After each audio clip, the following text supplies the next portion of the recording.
Magandang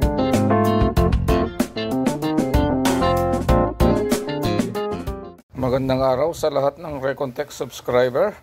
Maraming salamat sa pagtangkilik sa Recontech channel. At meron na tayong mahigit na 12,000 subscriber. Mabuhay po kayong lahat sa nag-subscribe sa aking channel. Ngayon meron tayong gagawin na Epson printer na ayaw mag-power up.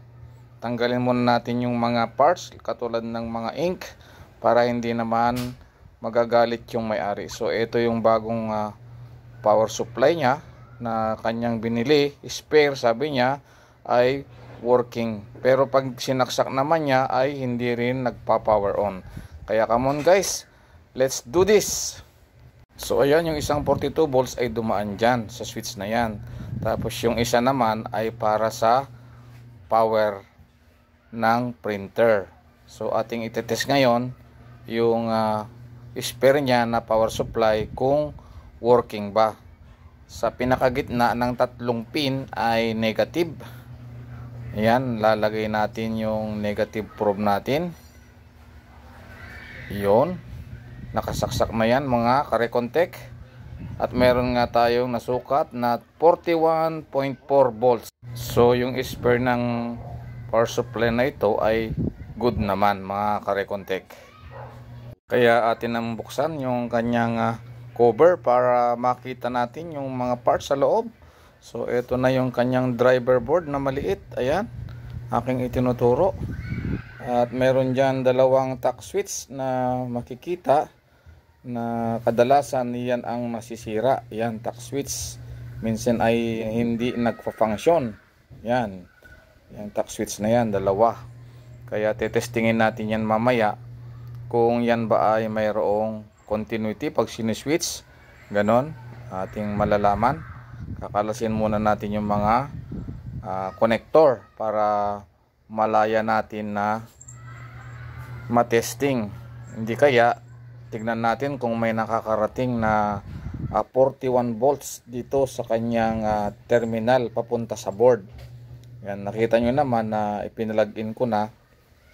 Tapos sukatin natin kung may nakakarating nga na 42 o 41 volts, ganun. Ayan, tingnan nyo na lang sa ating multimeter mga ka-Recontech.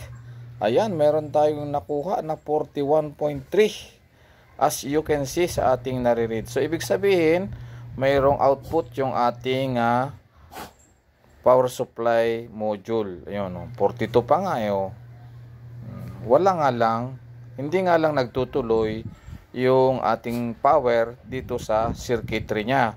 Pagka pinindot mo yung micro switch o tack switch ang tawag dyan, ay hindi po tumutuloy. Kaya ang maganda niyan ay ating tetestingin yung tack switch kung nagana ba o hindi. Wait nyo lang mga ka-Recontech, at ating tetestingin nga yung kanyang tack switch. So ayan, tetestingin nga natin yung tack switch nya kung mayroon o wala. Ay wala nga, wala. Try natin yung kabilang paa kung mayroong continuity. Ay wala din. Ano ba nern? Pinahirapan tayo. Ayan, ay wala tayong makuhang resistance or continuity. Hindi man lang nagbibip yung ating multimeter mga ka-Recontech. Kaya confirm na ito ang kanyang sira. Kaya siguro hindi nagtutuloy yung power niya doon sa electronics controller board na ito. Kaya atin niyang papalitan. Maya maya maghahanap tayo. So ayan mga ka-Recontech, dito tayo kukuha ng tack switch. Meron tayong spare board dito na may mga tack switch. Ay dito na lang tayo kukuha. Ayan, tetesting tayo ng ilan. Nagbibip nagana. Kaya dito tayo kukuha mga ka-Recontech ng pamalit. Okay, abang-abang.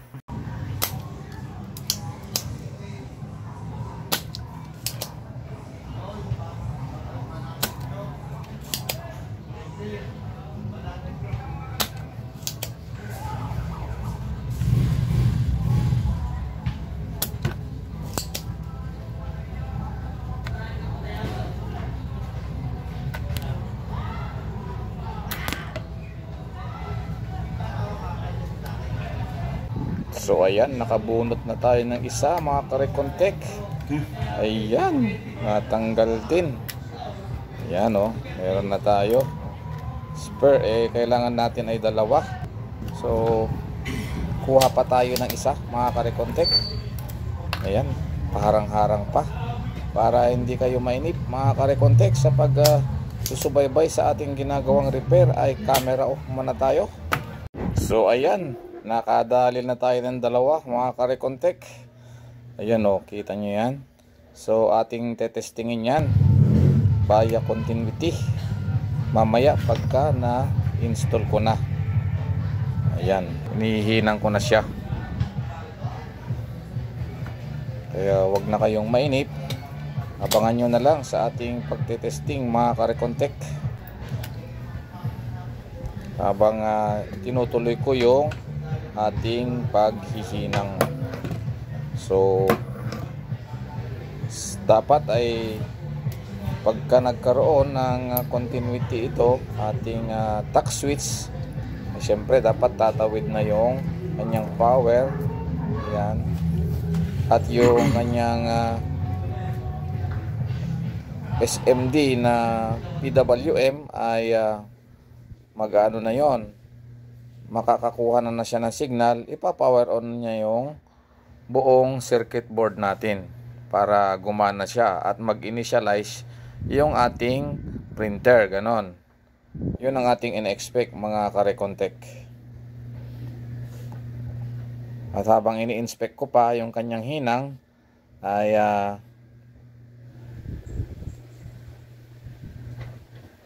wait nyo lang para kayo man din ay makita nyo na yung ating ginawang pagre-repair ay naging success naman tayo.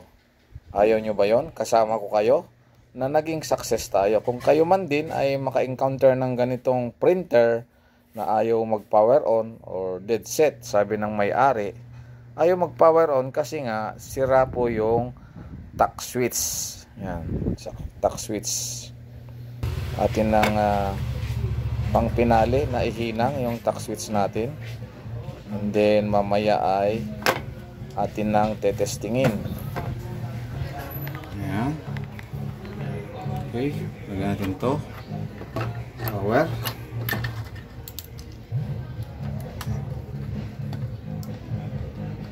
Okay, then plug in ito, oops. Ayan. Ayan, plug in natin. Ayan, naka-plug in na. Tapos switch dito. Yun, umilaw. Kita nyo yan guys. Success! Kita nyo yan. Umilaw na, di ba? Press natin. Okay, tanggal natin ulit. And then, ikasa na natin.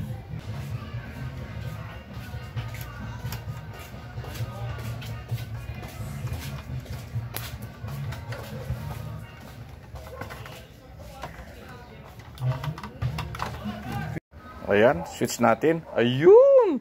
Umilaw na yung kulay green. At nag-initialize na mga karekontek. Yahoo! Working na nga. Yun nga lang, tax switch lang mga karekontek ang ating naging problema dito. Yan. At saka yan, okay na yan bagong kabit natin. It's gonna be work mga karekontek. Akin nang ibabalik yung mga cabling o wirings para sa ating pangpinali na pagtetesting mamaya mga karekontek. Konting tiis na lang, abang-abang. Akin lang ikakabit to, kaya camera off muna tayo para hindi kayo masyadong mainip sa pag-aantay. Okay ba yon? Alright! So ayan, naisara ko na yung ating unit. Atin nang tetestingin para sa pangpinali. Ito ang plug. Isusuksok natin sa likod. Actually, naka-plug na yung kabilang dulo niyan. At ating pipindutin yung power. Ayun, nakailaw na karekontek. It's gonna be work. Yahoo! Maraming salamat sa inyong pagsubaybay at paghihintay sa paggawa natin dito hanggang sa pagtesting natin. Goodbye everyone and God bless. Bye-bye. Teka muna, i-summarize muna natin yung pangyayari.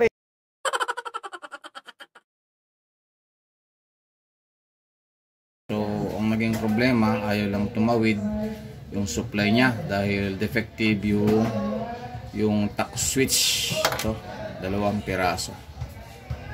So, yan lang guys, parang sa araw na ito, ang ating ni-repair ay Epson printer.